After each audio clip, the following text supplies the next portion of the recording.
The African Oral History Archive started several years ago.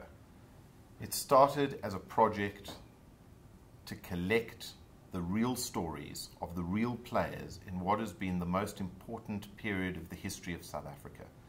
It's however turned into a very exciting project that is not only about South Africa, it's about the rest of the African continent. In order for future generations of Africans to know where they're going to, they have to understand where they came from.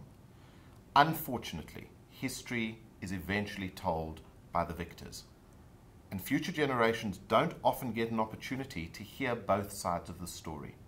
And the African Oral History Archive is about being able to have living testimony from people that were involved in creating the story, so that future generations can make up their own minds, so that they can hear the stories, they can compare the viewpoints, they can get an insight into the human beings that were there, that were involved in creating the reality, and to come up with their own understanding of the history.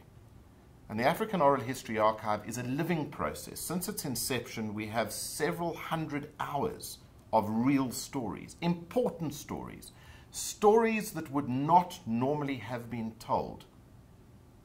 And our mission is now to expand the archive and make it a living archive, an archive that lives forever.